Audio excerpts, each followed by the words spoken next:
আমি সেইসমূহ কলেজত যেতিয়া কাৰোবা কোনোবা এজন ছাত্ৰৰ বেক লাগে নতুবা তেওঁ বেটাৰমেণ্ট দিব বিচাৰে তেনেহলে তেওঁ 45 দিনৰ পৰা 3 মাহৰ ভিতৰত আকৌ এক্সামিনেশ্যন কণ্ডাক্ট কৰা হয় আৰু ছাত্ৰগৰাকীয়ে তেওঁ পঢ়ি থকা সেমিষ্টাৰৰ ভিতৰতে বা তেওঁ পাছ হৈ যোৱা সেমিষ্টাৰৰ পৰা নেক্সট সেমিষ্টাৰত যাওঁতে সেই এক্সামিনেশ্যন শেষ কৰি যাব পাৰে।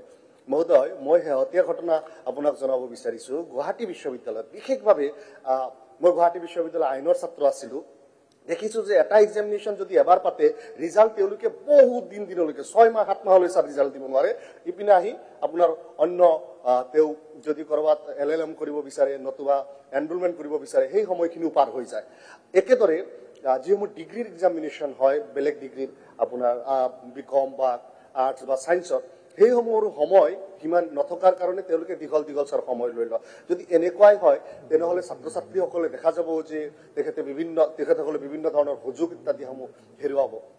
আৰু একেটা সময়তে দেখা গৈছে যে বিভিন্ন বোৰ্ডৰ এক্সামিনেশ্যনসমূহ এই বোৰ্ডৰ এক্সামিনেশ্যনসমূহৰ ক্ষেত্ৰতো বেটাৰমেণ্টৰ কাৰণে বা হেৰিৰ কাৰণে সুযোগটো কিমান দিনৰ ভিতৰত হোৱা উচিত এই ক্ষেত্ৰতো আইন নাই যিহেতু সেইটো হলে ছাত্ৰ ছাত্ৰীসকলে বিশেষভাৱে উপকৃত হ'ব যে তেওঁলোকে নিৰ্দিষ্ট সময়ৰ ভিতৰত এক্সামিনেশ্যনটো বা সেই সেমিষ্টাৰটো বা সেই ইয়াৰটো শেষ কৰি পাৰ হৈ যাব পাৰিব আৰু তেওঁলোকৰ এটা ইয়াৰ লছ নহব আৰু সেই একাডেমিক বা আগৰ যিখিনি নলেজ তেওঁলোকে গোটাইছিল যিটো সেমিষ্টাৰ তেওঁলোকে অলপ নম্বৰৰ কাৰণে ফেইল হ'ল সেই সেমিষ্টাৰটো লগে লগে ক্লিয়াৰ কৰি যোৱাৰ সুযোগ পাব। Thank you. Honorable Minister of Education.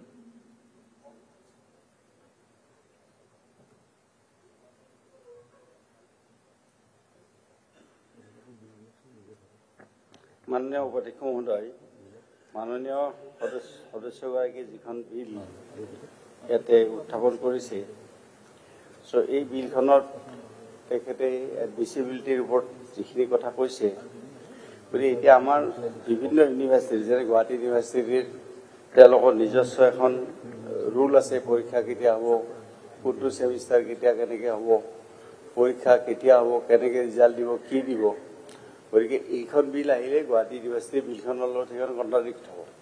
ঠিক তেনেধৰণে আমাৰ সেৱা হওক বা আজি যিখন আমাৰ পৰীক্ষা স্কুল এডুকেশ্যনৰ যিবিলাক পৰীক্ষা হয় তাৰ নিজস্বভাৱে তেওঁলোকৰ স্বতন্ত্ৰীয়ভাৱে ৰুলছ আছে আৰু সেই ৰুল মতে সেৱাই হওক বা অন্যান্য যিখিনি অৰ্গেনাইজেশ্যন আছে তেওঁলোকে পৰীক্ষা কণ্ডাক্ট কৰাৰ ক্ষেত্ৰত সেই ৰুলবিলাক ইতিমধ্যে চৰকাৰে সেই ৰুলবিলাক নটিফাই কৰা আছে আৰু এই যিখন বিল এখেতে আনিছে এই বিলখনত এই ৰুলবিলাকত কণ্ট্ৰাডিক্ট হ'ব আৰু হ'লে এইটো ঠিক নহ'ব। কাৰণ কিয় এই ৰুলবিলাকৰে ইতিমধ্যে পৰীক্ষা চলি আছে আৰু সেই পৰীক্ষাত কোনো অসুবিধাও হোৱা নাই আৰু নিৰ্দিষ্ট টাইমৰ ভিতৰত পৰীক্ষাও পাতিছে আৰু পৰীক্ষাৰ ৰিজাল্টো দিছে। গতিকে সেই আগতে এইবিলাক কথা অলপ অসুবিধা আছিল আজিৰ পৰা 15 বা 20 বছৰ আগত যে আমাৰ ৰিজাল্টবিলাক দেৰিকৈ দিয়ে, আমাৰ CBSE ৰিজাল্ট সোনকালে দিয়ে, তাৰ ফলত দিল্লী ইউনিভাৰ্চিটি বা অন্যান্য ইউনিভাৰ্চিটিত আমাৰ ছাত্ৰ ছাত্ৰীবিলাকে ছিট নাপায়। এইটো আছিল আজিৰ পৰা 20-25 বছৰ আগত। কিন্তু আজিৰ দিনটোত নেশ্যনেল লেভেলৰ যেতিয়া যি পৰীক্ষা হয় সেই একে পৰ্যায়তে আমাৰ পৰীক্ষাবিলাক অনুষ্ঠিত হয় আৰু হোৱাৰ ফলত সৰ্বভাৰতীয় ভিত্তিত আমাৰ এডমিশ্যন বা অন্যান্য লোৱাৰ ক্ষেত্ৰত আমাৰ কোনো অসুবিধা নাই।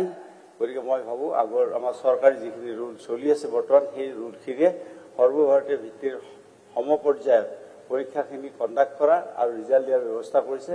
গতিকে মই ভাবোঁ যে এইখন বিলৰ প্ৰয়োজন হয়তো নহ'ব।